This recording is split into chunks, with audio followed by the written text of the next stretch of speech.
I hope you're having an amazing day. My name is Colin, and in this video, my personal top 5 picks, cryptocurrency tokens to pick up right now on this little flush out, on this little dip that happened for me overnight. So what you're going to see is last night it was already dipping.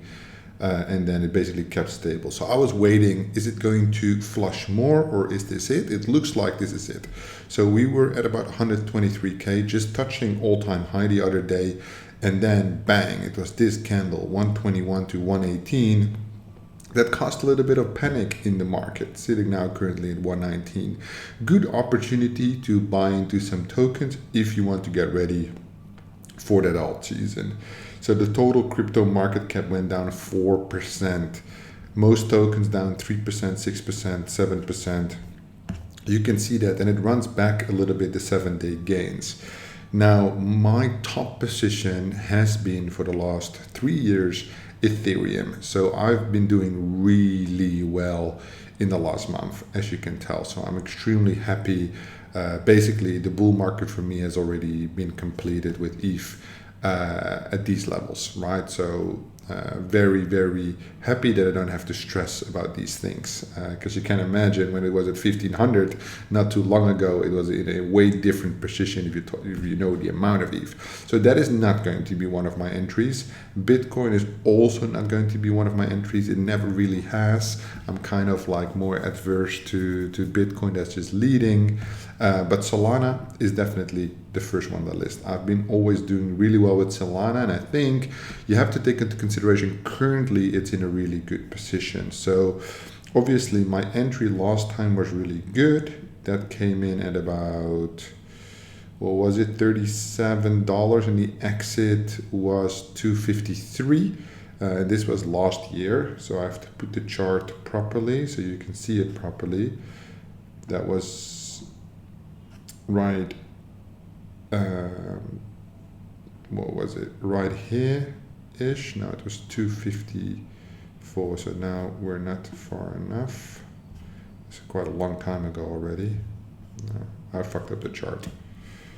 So we have to zoom out a little bit more to, yeah, it was the first one, not the second one. So then it reached that again, but it was the first one for me. So looking at this for me is a no-brainer, right? We're looking at basically Solana going back to all-time high. For me, I'm very confident in that. 25%, right? So we're looking at, yeah, $50 up, 25% easy gain. So I don't have to emphasize Solana too long. This is like a simple one in my opinion. This is a runner, Solana, right? $50 pop, buy 1,000 Solana for 200 grand.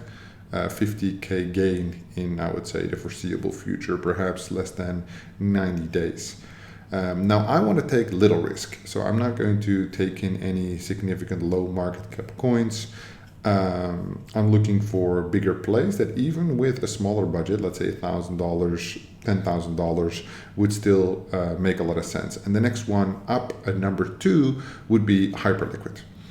Hyperliquid, just the market alone. So you have two options here, right? One is obviously just holding spot, where you can see it's at all-time high, right? Came from $6, lowest point here thereafter at like $12, now at $49. So it is at a 50 billion FTV. It doesn't seem to be slowing down. More and more traders are getting onboarded on Hyperliquid.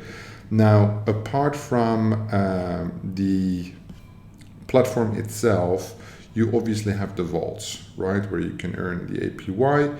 So the base APY here on the Hyperliquid, like now it's 16% last month. The last time I checked, like a week ago, it was 10%. So it fluctuates basically on how much is being borrowed, how much is being liquidated. And you can see obviously yesterday a lot of positions were liquidated. Then you have these separate vaults, but they are obviously a lot more risky. Some have extremely significant returns, some have like a big negative minus. And here, if you go in the HLP, you also see the maximum drawdown right here, right? So at the moment it's very little.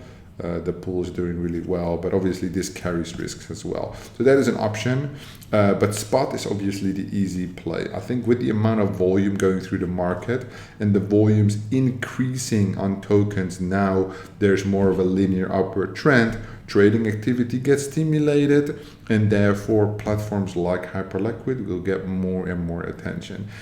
At this point, I would say the FDVs, you kind of have to let go of that, right? 50 billion is already absolutely insane, but it's kind of similar as 100 billion, right? It's double that, obviously, but at the same time, it's fucking insane, right? So a lot of room there. Solana on one, the lowest hanging fruit for me is a no-brainer. I've traded Solana many times over the last 3 years, and not once has it disappointed me. Now, Hyperliquid would be a fresh one for me, right? I haven't done much there. My third one has to be the Pangu token from Pudgy Penguins. Currently, I'm a little bit stuck in one of the trades. I didn't choose the right entry. I kind of chose the top, which is on a leverage trade, which isn't great. But yeah, have good conviction here. The play between abstract coming up with a new token, and then just the overall hype, the brand presence, the alignment. I've said it in previous videos, I'm not a meme coin guy, but here I do see an opportunity for this to grow to a degree where, you know, it's sitting at 3 billion. Dogecoin was at 40 billion. Like, there's a lot of opportunity here. And this is obviously also in my top 10 holdings, actually, in terms of size. It's over 50K. Which I would say, like, for me on a meme coin type token, yeah, does have some good conviction there. Obviously, this has to do with like the followers on Instagram, the real world products, the following on Twitter, the consistency, the potential narrative, right? It just goes like you're looking at a random alley in London. Just the Pudgies, the amount of like gamifications, the amount of advertising, very consistent, basically being treated as a true like Web2 brand with a Web3 layer, leading that Web3 focus, that Web3 narrative. And this installs a lot of confidence, right? We're talking here about a brand with the meme-ish angle. With Hyperliquid, there's a clear utility, right? Traders use the platform, token appreciates. With Solana, the blockchain infrastructure tag, it makes sense. Solana has been a lot longer around than Hyperliquid and then Pangu, but this also creates a unique opportunity because it's at 3 billion, right? Market cap at 2 billion, still very significant numbers, but it allows for that opportunity. Now, even if it would only go back to all-time high, that's a 25% gain, which you can see it fluctuates quite a bit. If we look at the last month, this token has significant swings.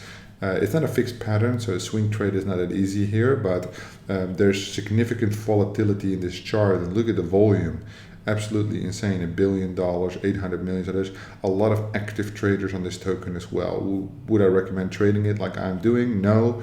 Am I going to get wrecked? Perhaps, who knows?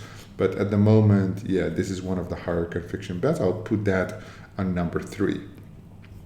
Now, surprisingly, I made I was scrolling through my portfolio like a couple days ago of long-term bets that I made. And one of the highest performers is actually Mantle, which I didn't expect at all. But if you look at this chart, right? So my entry didn't come this year. My entry actually came in 2023, like somewhere, I think it was like 42 cents. So it's 100% up, and this is like I have like this dead altcoin bag where like there's like Superverse and like IMX, like all these tokens are in there, which, you know, they will pump in a bull market, but until then it will not do that much. And most of them, some of them are still underwater, like 20-40% down. But this one actually was like bought in 2023 and it's like more than 100% up, which is kind of funny when I noticed it. And to be fair, Mantle as a blockchain is like relatively boring, right? It doesn't get too much attention. The analysis that I made was just based on the FDV, right? I was like, okay, the FDV is pretty high. It's a blockchain. It has like very good exchanges, Upbit, Coinbase. And this is a long time ago. So I was like, yeah, let me do that. I don't even know if they had Upbit at that time. Well, here it got listed on Coinbase Spot not too long ago. So Coinbase wasn't even there. But yeah, I've heard the name several times over the last years. So that might be something where you're like, hey, a blockchain, there is opportunity there. You know what I mean? So the Mantle I would put on a funny 4, right? But it kind of goes for everything in terms of that direction. Where I would say opportunities present itself, whether it is basically Mantle or IMX. I think most of these tokens have like a very simplistic gain where it can appreciate fast enough where it's comfortable, but it's not as aggressive where it would basically push through. Now, on my list, number 5 at the moment, I have a split between Ronin and Beam, right? Like Beam has really been performing as well as it did in the past. As you can see, it's kind of hovering around an all-time low, and therefore it has the significant opportunity of a pump. So it is sitting at only 500 million FDV, and it's coming here from an FDV which is like a 4 billion FDV, right? So it has all the big exchanges and everything present. I think the marketing is just not good, right? Like how it's being positioned, the games is trying to attract to build on the chain. Yeah, it's not great how it's basically being done. They're still active, right? Very active, but yeah, overall it definitely needs a big title or more success during the alt season for it to basically pick up. You see it like become a validator. It's all very corporate, which makes sense for a chain, to be fair. But I would say the run up. So this is one of the tokens I'm, for example, down on. I bought this also in 2023 early, but probably I bought it like around this period, maybe end of 2023, 2024. But I think I'm down 20-30% down on my Beam buy. I can actually tell you when I bought it. Let me just open the CoinMarketCap app and we'll have a look. So for Beam, just as loading, that's not great. Okay, there we go. Beam, yeah, I bought that. So I have $7,000 worth. Yeah, so that's bad. I bought at 2 cents. So what would that be? Yeah, around this period, 2 cents. So I'm down $11,000 on Beam, right? Now, can we run it back? Probably, right? That's why otherwise I wouldn't put it on the list. I think it's a no-brainer, specifically at these levels, right? Do I think it can come back up? Sure. Like with infrastructure tech, I said it, I think for the last 2-3 years, it's my biggest conviction of basically what can turn around, because when projects come to market, they get a hype, they build on a chain, the chain automatically moves up as well. Therefore, my other bet is Ronin. So it's either Beam or Ronin on place 5, kind of for the same argument, right? Look at this, $4.20, 50 cents, 84 down from the all-time chart, right? Which is kind of 400 million market cap, kind of the same, has all the big exchanges as well. Exactly the same argument as for Beam. So overall, to conclude, Solana, keep your eyes there. Hyperliquid, keep your eyes there. Pangu, to mix it a little bit more in retail, less boring stuff. Things like Mantle, Ronin, Beam, similar pattern there. Basically blockchains that are very much undervalued. As soon as the alt season comes, all the tokens on these chains will do well, which means the chains will also do well. That's my analysis for the top 5 tokens with good potential right now. Let me know what you think. Any interesting tokens, let me know in the comments down below and I'll be sure to have a look. Thank you so much for watching and I will see you in the next one.